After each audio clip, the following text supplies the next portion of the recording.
Hello everybody, this is Toys R Us and welcome to another edition of Transformer Facts Friday. This is the second weekly roundup show that I like to do on this channel, which again gives me the perfect opportunity to keep you guys updated with things that I found going on in the world of Transformers. I'll also let you know what's happening with this YouTube channel and of course my Instagram, which is toys_rus. There's only going to be one part to this week because obviously we've had quite a few updates throughout the week, but I've still got 9 things to go through with you and quite a bit of third party, to be honest. However, what we're going to start with is that there's yet another Earthspark trailer, and this one's really good actually. This one is introducing quite a few characters that we didn't know were going to be there. I've tried to get some screenshots, but it's not come out too great. Obviously, you know that Optimus Prime is there, but there's one for you. We've got Skull Cruncher, and they've actually gone back to the name Skull Cruncher rather than Skull Smasher. He's a Croctobot, and we've got Soundwave in as well. As you can see, it's going to be a stealth aircraft. Now the trailer itself I funnily enough just took from TFW 2005, but as always it's available on Instagram, Facebook and Nickelodeon's Twitter as well. So the ones that we get a preview of, all the characters we see in this trailer are Optimus Prime, obviously is the truck, Trash, which is the motorcycle, Twitch, which is the air drone, Bumblebee, we know, is the yellow sports car, Wheeljack is the rally car, Elita 1 is an all-terrain 4x4 car, RC is a muscle car, Skull Cruncher is the Croctobot, Swindle is an SUV, Soundwave is a stealth aircraft, and it is written as 2 words for Soundwave. And of course Megatron, which is an armoured aircraft. In that particular trailer, you get to see all of them transforming, and to be fair, it does look really good. Really impressed with it, so you can check that out now on any of them, as I say, social media platforms right this second. Moving on to something that I think is just a brilliant series, and it's probably going to be a shame that it's going to be, I suppose, IDW's last. It is the Shattered Glass comics. So issue 2 is going to be out very, very soon. We've got the the multiple covers. And again, I'm sure this he's got to be released or got to be revealed, shall we say. It is, of course, the Soundwave figure. I believe, now don't quote me on this, I believe the hold up is the fact that, in fact, let's have a look at the rest of these comic covers first and foremost. Of course, they always do the multiple comic covers that you can choose and that you can pick from. So I believe, don't quote me on this, this is something that I've heard. I think what the hold up is obviously Shattered Glass Soundwave is supposed to be like the cassette player, but obviously the mold for that is the Netflix exclusive. So if they're gonna do a Shattered Glass Soundwave, then they've obviously got the Siege mold at the moment, and of course that doesn't fit or tie into it. I believe, don't quote me on that, but I think that's what the holdup is at the moment. It'll be all to do with licensing rights. I mean, can you imagine if they did the Shattered Glass Soundwave in the Netflix figure, and of course you can't even get or reissue the normal Netflix one. Don't quote me on that, but that's what I've heard, and I suppose it makes sense because it's just a simple redeco. They've just got to obviously sort out which molds they're going to be using. Talking of molds and new things, this is an entirely new toy line that's going to be something to do with Rise of the Beasts, and it's going to be known as Flex Changes, and the first wave is going to feature Cheetor and Nightbird, and we know this because we found the Hasbro codes again online, but we don't know anything about the toy line. However, there is also a Bend and Flex toy line at the moment being used by Marvel for the Avengers. So you can see there we've obviously got Iron Man, I think, there, so perhaps they're going to be things like that. Perhaps the characters are going to be like that, with all, I suppose, the bendy and stretchy, whatever it is, in a skeleton that you can move and pose. But again, don't quote us on that. All we found at the moment is the information there that this figures, the toy line does exist, but we have yet no images of it. Right, 2 things that may be related, and they're both really, really good actually, to be fair. And they're both by a new company I've never heard of called Killer Body. Nice name, obviously. Both Dark of the Moon Megatrons, but 2 completely different items. What we've got first and foremost is this incredibly detailed helmet. It's a full helmet that you can wear. You'll see in a second there's a person who's wearing it. It's voice activated, it's motion activated, and there's a few things I think you can program with it. Again, please don't quote me on the program part. There's the detail of it up close. It's got the LEDs in. Here is a fully translated thing. So what we've got here, the first level instruction with the sound effects, the helmet says I am Megatron. Open the eye lights and the eye LED lights are on red with a sound effect. Close the eyelids, the LED lights are off without a sound, well, with a sound effect, sorry. And there's loads of different things. So there's with sound effects and actions on battle mode. There's Decepticons attack. The mask will say that. And of course, there's then a second level instruction where, again, there's more things that you can do with this particular helmet. As I say, at the moment, it looks like it's coming out of the Chinese market. We don't know when, we haven't got a price. Again, I've just took these images from TFW 2005. There you can see, though, somebody inside the helmet, so you can see or get a gauge of just how big it is. And of course, that's standard. There is lights on. And I mean, it's got to be pretty big because, of course, the human head isn't sticking out at the top there either. So it's got to be a big helmet. There it is again in more detail, which you can see. And then they've got this other thing as well. This again is Dark of the Moon Megatron.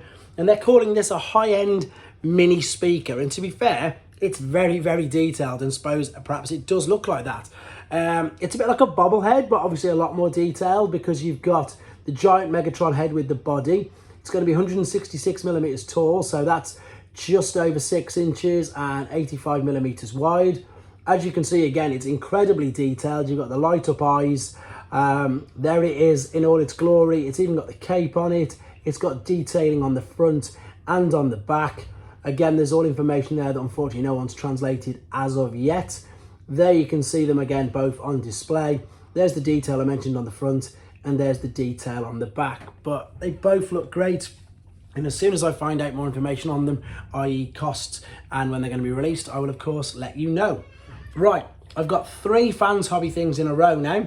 And these are looking spectacular, and I'm probably going to get the names mixed up, but I'm sure it's Darkwing, which is the one who was normally the black and purple jet. So we've got some jet prototype images of here, and you can differentiate the two obviously because the tail at the back separates into 2 for this particular one of the jets. These look stunning. I've got such an affection for these, and I seriously am considering these because one of the greatest, I suppose, presents that I had for Christmas one year was both of these, and just the fact that I could, you know, build them together, combine them together. And I just literally played with them for endless days. I've got such great memories of the original ones of these, and I can't wait to see these properly. Great images there. Look at the detail on it. That's with the Power Master or Godmaster engine, depending on which way they're going. They may do Buster and Hydra, which is of course the Japanese continuity as well. So just a very quick recap then. So this is, I think, Darkwing, their take on it. This is Fans Hobby MB24. So this is just the jet images. If you go to their Facebook page, there's so much on there at the moment, and that's exactly where I've took these from. Then we've got new images of MB23, which I think's the other one, Dreadwing. I hope I've got their names the right way around. And we've got some new bot mode pictures here. And again, this looks absolutely stunning. So impressed with this. Both of them. I haven't got words. I can't speak highly enough of these, even though I've not seen them. And I admit I'm completely biased because, as I've just said, I just love the characters and have such fond memories of it. We've got some jet mode images here as well, where they can show you how the engine is going to be used and indeed stored. So you see you've got the canopy there. In fact, let's go find some of the images. We've got some jet mode images, and then we've got, there's the detailed ones. So the canopy can actually be taken off, and of course the engine can be kept inside. That's it, showing it being put into place. And there it is in position with the canopy off. And of course you can put the canopy on and have the engine out. So we've got loads of people on the Facebook page are asking, are they going to be packed together? Are they going to be just individual? And yeah, Fans Hobby Facebook page. You don't even need to be a member. You can just type it in, Fans Hobby Facebook page, and you can see pretty much all of these and everything else that's going on that particular page. Moving on to the final thing. This is something that I only showed on Wednesday. This is MB15A, which is of course their take on this version of Prime. But I don't know if you remember, they'd already done a little note saying that they were going to change the feet. And this was one of the original images. You can see there on the truck at the back, we've got the blue. But the new colour there is, that's what they said they were going to do. They were going to change the feet colour from the red to the dark black colour. And now we've got some computer generated images of the particular change that they're running with. So I think, to be honest, it was a good decision. I think it does make it look that little bit better. And again, if you want to check these out and get better stills of these yourself, it's the Facebook page you just need to go to. Moving on, This is the APC packaging for the unofficial trailer for Attack Prime. Again, I've highlighted and shown images of this particular trailer. This is APC Toys, completely off their own back. It is, as I say, it's an unofficial release, but of course it is for Attack Prime, because Attack Prime obviously didn't have a trailer with it, so they've gone and built one. No images of the actual trailer on this particular video, but that is the packaging that it's going to be coming in. APC Toys at the moment, they're the ones who did the their take on Black Arachnia, which is brilliant. I've seen some loads of images of that. The trailer's looking good, and they're the ones that are going to be doing the oversized version of Bulkhead as well from the first edition Prime. So they seem to be knocking out some really good toys at the moment as well. Moving on to the final thing, and again, I think we all know about these. I just need to show them again for anybody who hasn't seen any of the updates or any of social media in the last 24 hours. And it blows my mind. Things like this just blow my mind. I don't understand how this can sort of happen. And it is, of course, Wave 2 images of Velocitron 2, which, to be honest, Velocitron 2 was only a murmur. It wasn't even, it was never going to be a definite thing. And okay, I think the reason why they've got them out so fast is because, of course, they are clearly redecos of molds that are already used. So we've got a drag strip there in the G2 colours. They've just called him Shadow Stripe. And of course, again, these are genuine, actual in-hand images. They're not photoshopped. They're not customs. They're actually figures that have been released. And it's so nice to see the Crasher has eventually been given an official release as well, because she's been rumoured and murmured for ages. I think people were just starting to believe that they were customs, but of course, there she is in the boxes. The only thing we're waiting to find out on, of course, is Hot Rod, whether it's going to be a straight up repackage or whether, fingers crossed, it's going to be something slightly different, like an IDW version or something like that. Okay, that's the news for now. Again, if anything else happens over the weekend or whenever, I will bring it to you as soon as I can.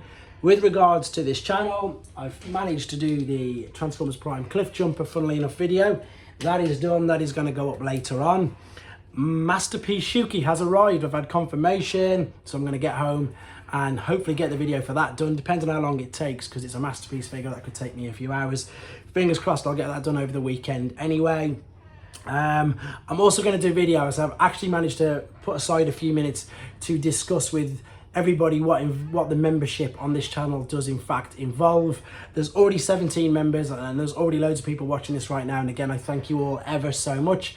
But the membership is going to be different to this. This is going to run the same, and I'm going to be able to detail, show you all the perks that we're going to be doing via the membership in the Discord, show you the competition prizes that we've already got lined up, etc. I'm going to do a separate video on that for you to watch at your leisure if you're interested. If you're not, as I said, please don't worry. The channel runs exactly the same. Nothing changes on here. The membership is just purely other perks that are going to be available to members via the Discord and the competitions that we're going to be running with there.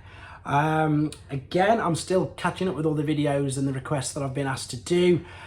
Fingers crossed, Wave 2 for Legacy for myself is arriving. I've had a message from Phil from Robot Recruits. They should be in at some point, so they're things to look forward to next week as well.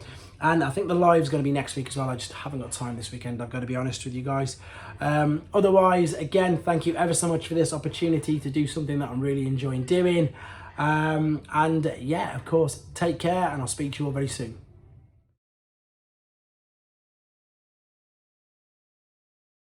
Thanks for watching. Like and comment, and don't forget to subscribe.